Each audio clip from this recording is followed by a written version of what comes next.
The following podcast contains strong language and adult themes and is intended for mature audiences. Listener discretion is advised. Heinke Digital presents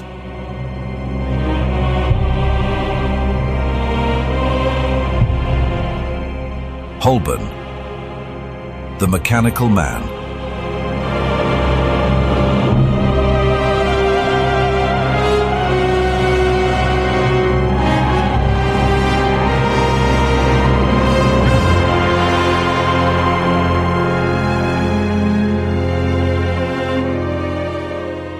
An audiobook podcast by Heinke.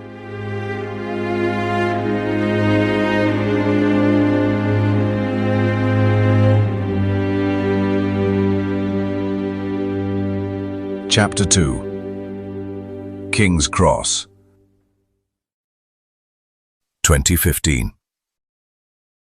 Excerpt from the diary of Reverend Thornton. The mechanical man claimed that a woman named Viklund started the fire. Its purpose was to distract people while the two women freed him from the Piccadilly Underground tunnel. The arsonist didn't realize how quickly the small fire near the escalator would spread. About 15 minutes after she ignited the flames, the trench effect caused the fire to engulf the entire wooden escalator. Flames consumed the steep escalator, killing several people, including the first firefighter on the scene. A lack of training on the sprinkler system wasted valuable time in combating the fire. In less than 15 minutes, a harmless fire developed into a catastrophe that history would later record as the Great King's Cross Station Fire. After a few hundred yards, Britt, Siv, who was carrying the schoolboy, and the mechanical man, who was carrying the girl, reached the next tube station, Russell Square, via the Piccadilly Line tunnel. The station was bustling with activity. "Someone's coming out of the tunnel," shouted a man, as the small group emerged from the darkness, blinking into the light of the tube station. A few travelers and train employees rushed toward them, assisting the two women and the mechanical man in lifting the schoolboy and the girl onto the platform. Once they were all on the platform, the crowd bombarded them with questions. What had happened? How serious was the fire? Were there any casualties? Well, Britt answered the crowd's questions as thoroughly as she could, covering her aching stomach wound with one hand. Siv yanked the mechanical man aside. "We have to go," she hissed. "Being questioned by the police is something we need to avoid. We don't know whom we can trust. Besides, Britt needs urgent repairs." She gave the mechanical man a gentle pat on the shoulder. "And eventually, we'll all need an energy boost." Siv fervently hoped that the mechanical man would be perceptive despite his memory loss.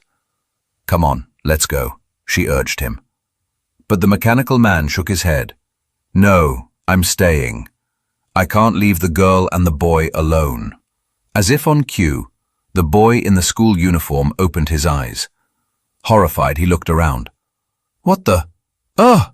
he shouted, grabbing his head where Siv had struck him with her boot. The blood on his temple had dried by now. He glanced at the blood, then shook himself, jumped to his feet and hurried through the crowd away from Britt, Siv, and the mechanical man, who were surrounded by onlookers. Siv considered following the boy, but realized she couldn't leave her sister and the mechanical man alone now. "Damn it," she hissed. She turned back to the mechanical man. "I know this is all confusing for you, but you have to trust us. I'm begging you. Let's go." The mechanical man shook his head again. "No, I'm taking the girl to a hospital," he explained. Annoyed, Siv blew a strand of blonde hair from her face. She tried to clarify his situation. "Our energy transfer has given your servos a slight jump start, but otherwise you won't get very far, big guy."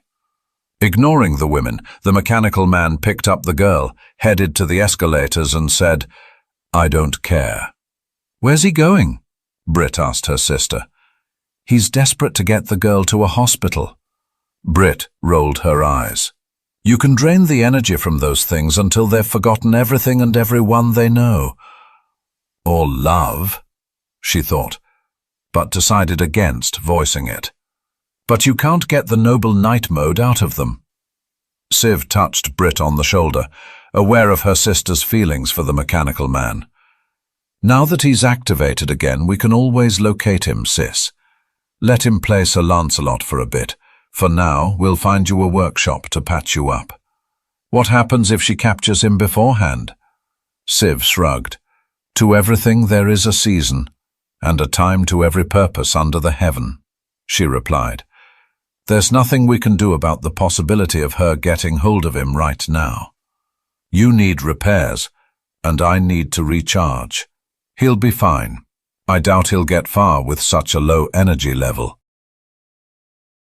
When Claire regained consciousness, she felt as if she were a little girl again, having fallen asleep on the sofa with milk and cookies in front of the TV, being gently carried to bed by her father.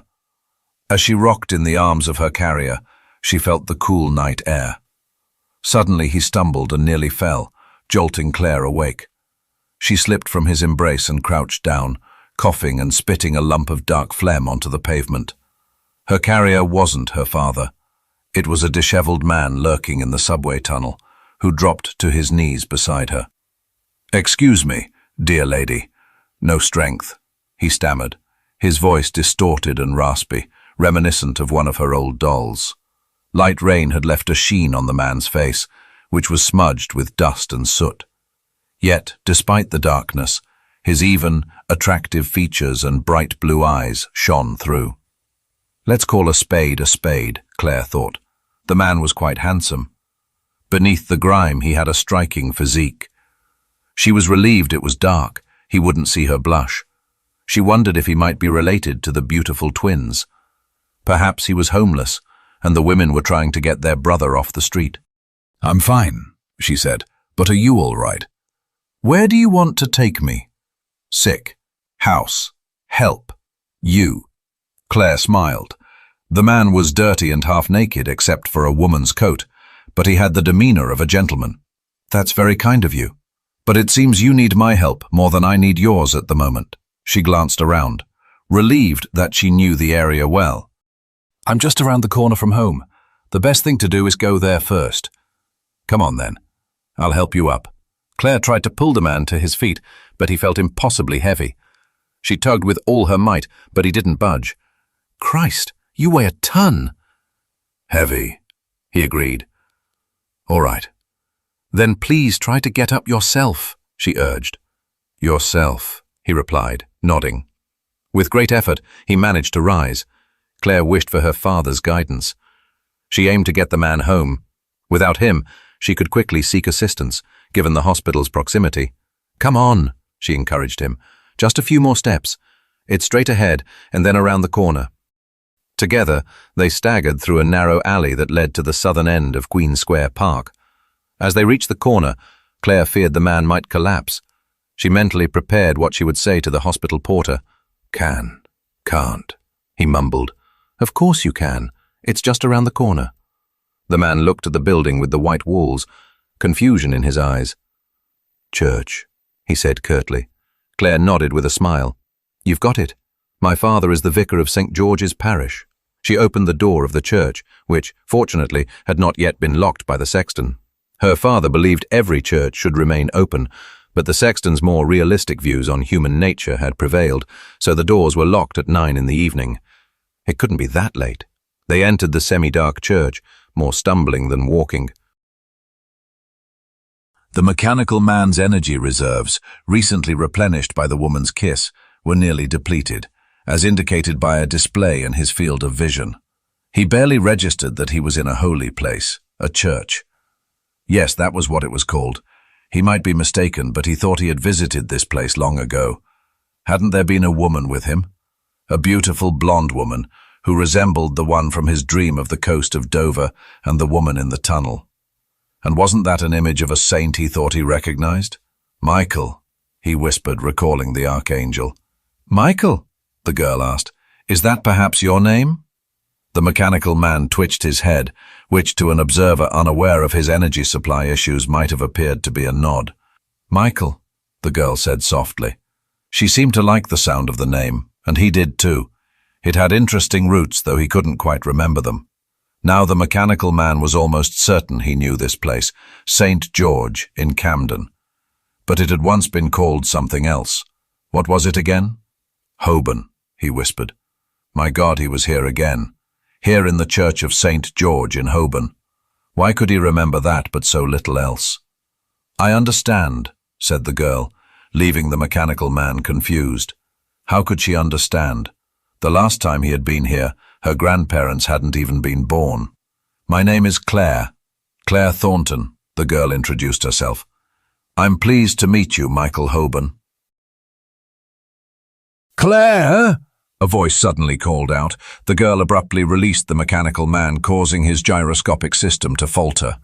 His knees buckled and he sank to the stone floor. Unaware of his struggle, the girl dashed down the center aisle to the entrance of the church and fell into the arms of an older, stocky man with a round, friendly face. Father, she cried. Father. What did the word father mean again? The mechanical man couldn't remember. I'm so glad you're all right, little one. When I heard the sirens at King's Cross and saw the smoke, I was afraid you were caught up in it. I was afraid. He broke off and hugged her tightly. Then, noticing the mechanical man on the ground, he approached with concern. Who is that? That's Michael Holborn, Father. He saved me at King's Cross Station. I was in the middle of that mess. Thank you so much for looking after my daughter, Mr. Holborn. You're welcome, the mechanical man croaked. What about him? The man asked the girl. I don't quite know. Maybe he has smoke inhalation. The man nodded. Run next door at once and tell them to bring a stretcher. I think Mr. Holborn really isn't feeling well. The girl hesitated for a moment. Come on, hurry up, little girl, the man said sternly. She winced slightly, nodded and ran off. We don't want a lifesaver to die in the house of God of all places. Tired, said the mechanical man. Please try to stay awake. Help is on the way. Sorry, the mechanical man apologized as his system shut down again. Then he became just a lifeless thing once more. The mechanical man's dream world shifted with this renewed plunge into shutdown mode. He was no longer standing on the coast of Dover, watching the sunrise. Now the sunrise he faced was symbolic. An embossed stamp displayed a logo featuring a stylized robot with rays of sunlight emerging behind it. This stamp was mounted on the end of an industrial robot's arm. The robot itself had a small head with red, glowing camera lenses that resembled fierce insect eyes. The arm surged toward the mechanical man, slamming the stamp against his chest with tremendous force, producing a deep metallic sound, like a gong upon impact. Looking down, the mechanical man realized he had no skin covering his body. He was made entirely of shiny, matte metal. How strange, he thought. Suddenly, the logo of the robot and the sunrise came back to him, along with the melody and lyrics of a song he had heard somewhere before. The ride that it's in, there's a house in New Orleans. They call the rising sun, and it's been the ruin of many a poor boy. Dear God, I know I was one. The mechanical man glanced around. He was on a treadmill in a factory filled with other mechanical men. The cacophony of screeching, drilling, hammering and welding from the industrial robots was deafening.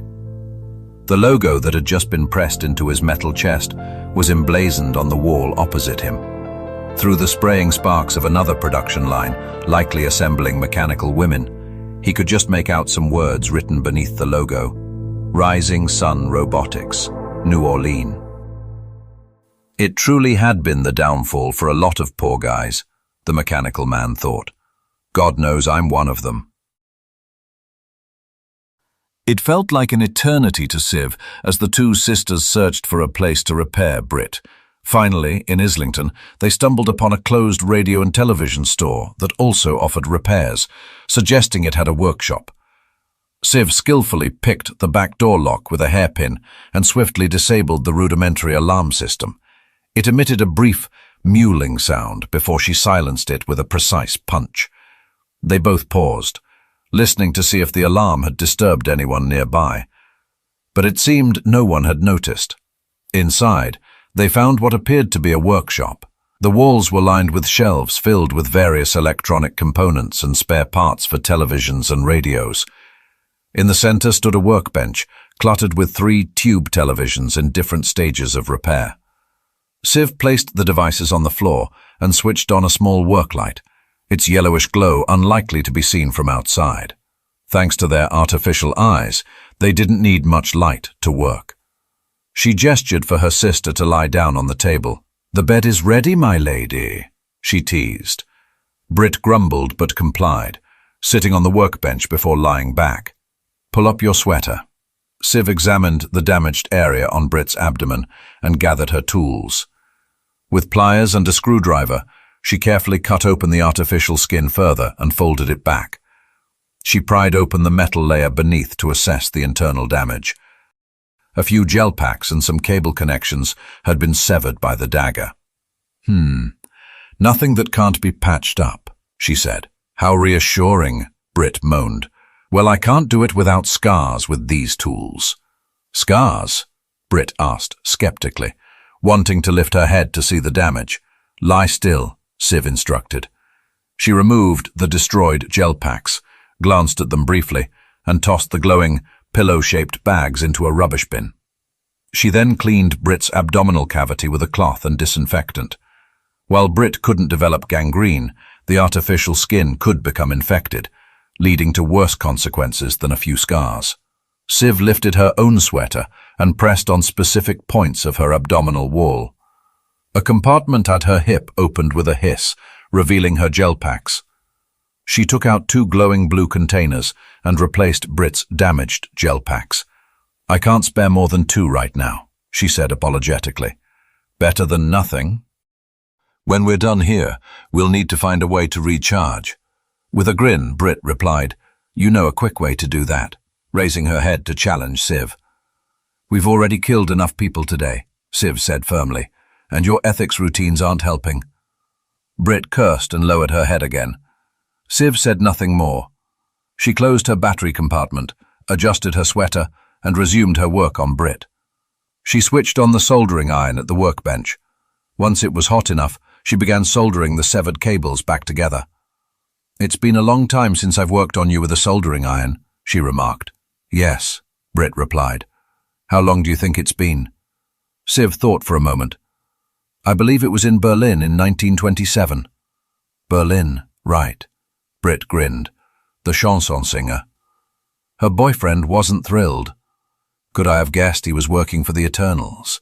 Brit chuckled. "Besides, she was worth it." "If you say so," Civ replied. They worked in silence for a while. Brit gazed thoughtfully at the ceiling of the workshop. She whispered, "That was 60 years ago."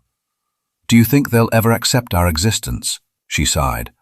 "Are you talking about the humans?" Civ inquired. "Yes.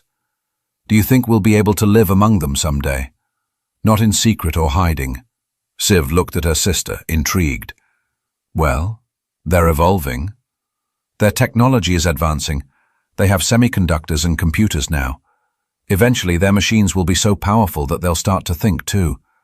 Then we won't be seen as exotic relics from the past. We could be part of their society." "You said that in Alexandria. Your enlightened citizens later raided the museum and set fire to the library, a repository of all that era's knowledge." "The people were different then," Brit said. "We were different." She sighed, and Civ set aside the soldering iron to take her sister's hand. "You still love him, don't you?" "Does it even matter?" "He can't remember me." Tears welled in Brit's eyes. "How can you love someone who doesn't remember ever loving you?" "Well, sis, you asked me to set fire to an entire subway station today to free that one special mechanical man. That sounds a lot like love to me." Civ paused. "Our human relations will suffer if we keep this level of killing."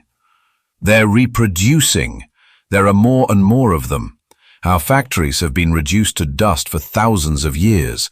We've lost favor with the Eternals. Only a handful remain. Siv grinned. I know. I was there, as you may remember, but you didn't answer my question. Do you still love him or not? You keep your ethics, I'll keep my sentimentality, sister. I won't say more. All right, Siv sighed, returning to her repairs. But you're right, sis, Brit thought, struggling to conceal her feelings. I still love him. I love him so much. I would have set all of London and its inhabitants on fire to free him. Strange thoughts invaded the mechanical man's disoriented dreams. Once again he saw the beautiful blonde woman he recognized from his dream of the cliffs of Dover. Dressed in a simple grey outfit, she stood with him on Westminster Bridge. Behind her, the entire city was engulfed in flames. Westminster Palace blazed like a wall of fire, while burning people leapt from the banks into the Thames, which was coated in burning oil. The woman smiled mysteriously and stepped closer, wrapping her arms around his neck. I did all this just for you, she whispered tenderly. No, cried the mechanical man, startled. Cold, artificial sweat trickled down his forehead. The dream of the blonde woman on the bridge, set against the apocalyptic backdrop of burning London, had felt so realistic. It was as if an alien mind had invaded his dream world and taken possession of it. Well, what do we have here? Said a woman's throaty voice. It wasn't the voice of the blonde woman from his nightmare. This voice was even more menacing. The mechanical man tried to orient himself. He was lying in a hospital bed, the room around him otherwise bare. To his left was a window, through which the yellowish light of sodium vapor lamps seeped through lowered blinds.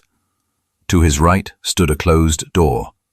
Next to his bed sat a bedside table on casters, holding a tray of water. That was all he could initially make out, aside from the woman. She stood at the foot of his bed in the dim light, a beauty with coffee-brown skin. She regarded him with an amused expression. Dressed in a black business suit, a white blouse, and high-heeled shoes, she exuded power and confidence. It was difficult to determine her age, a common challenge for the mechanical man when assessing women. She slowly circled his bed, her heels making sharp, choppy sounds on the linoleum floor. Then, she sat beside him, grasping his hand as if checking his pulse, which he could mimic when needed. He withdrew his hand, relieved to find it covered in skin again, unlike in his dream of the strange factory. Not so shy, she said, picking up the clipboard at the foot of his bed and glancing at his chart. Michael, an interesting choice. Did you come up with it all by yourself? She asked. He remained silent, but the woman didn't seem to mind. You should know it's a very old name, Mikal. In Arabic, it means, who is like God? Good old Shakespeare thought he had found an answer to that question. What a piece of work is a man, how noble in reason, how infinite in faculty. In forme and mooing, how express and admirable. In action, how like an angel in apprehension, how like a god. She smiled at him. Humanity is not creation's pinnacle. We can agree on that, yes? You were meant to be the crown of our creation one day, but you failed us. You turned against us. One does not defy one's gods with impunity. Who are you? Asked the mechanical man, an unsettling feeling creeping over him. He should know this self-assured woman with a menacing aura, but he couldn't remember. After all, he was a mechanical man. Machines don't forget. No, he thought, I have a different name now, a real name. The girl, Claire, at least that's how she interpreted his delirious babbling. Perhaps that's how it should be. The woman fell silent, not answering his question. Holborn suspected it was because she didn't appreciate being countered with a question. He realized he shouldn't trifle with her. More than that, she was dangerous. Yes, he finally said, I gave myself that name. Michael Holborn, she pronounced slowly, savouring each syllable. It has a nice ring to it. Holborn said nothing. She smiled, then leaned closer to Holborn. Your series of models was built for exactly 2 discrete purposes. Would you like to know what those purposes are, Michael? Holborn could not answer. She seemed aware of his silence, but indifferent. Now her mouth was very close to his ear. I don't believe you, but you should. That's all you things were ever good for. She stood up and smiled kindly at the schoolboy. Richard, before we destroy this renegade thing, I'd like you to wait outside the door for a few minutes. Why is that? The boy blurted out defiantly. The woman shook her head. Richard. Loyalty, she stated. Sure, Ashira.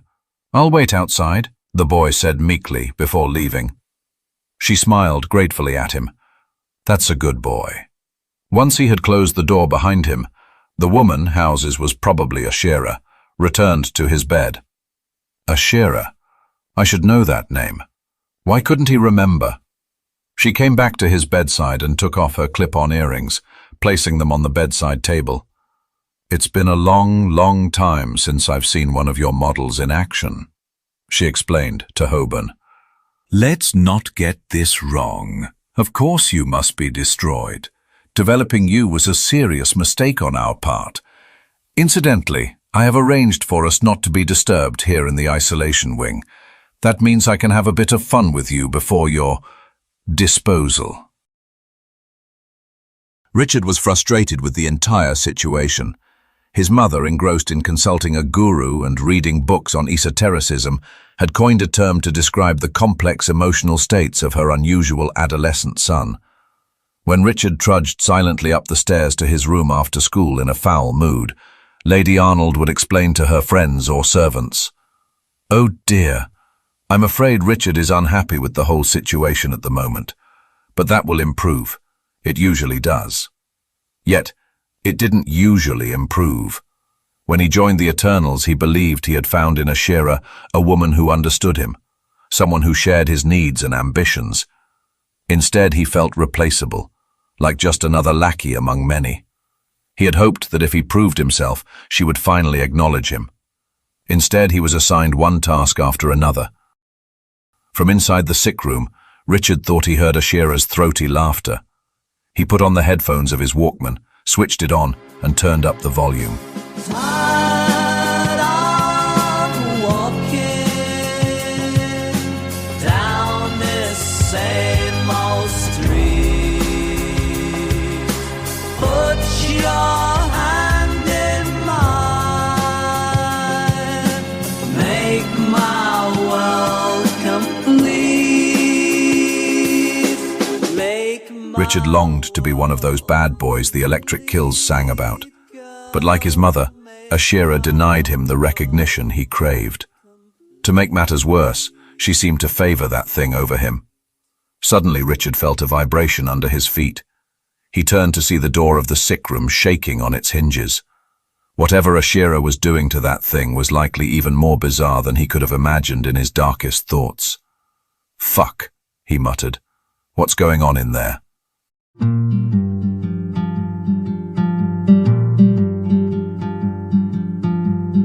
Down in the city's heart, trains all cross below, echoing footsteps, people come and go.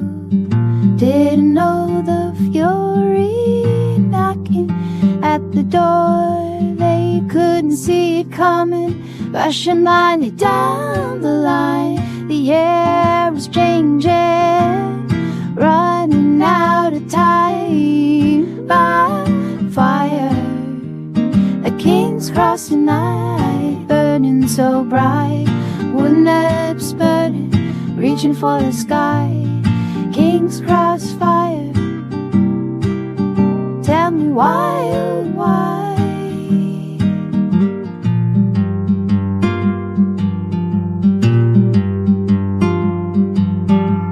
A stranger lost from another age found a sanctuary street of cold gray stone. Someone showed some kindness, didn't leave them all alone. Can't escape the feeling the world begins to shake. At another foundation falling, goodness liar. A king's cross tonight, burning so bright. One step's burning, reaching for the sky. King's cross fire. Tell me why, oh why fire? A king's cross tonight, burden so bright, so bright. Swallow the light, remember that night, burning bright, remember that night. Thank you for listening. To learn more about Heinke Digital Audiobook Podcasts and its author, Christian Heinke, please visit heinke.digital.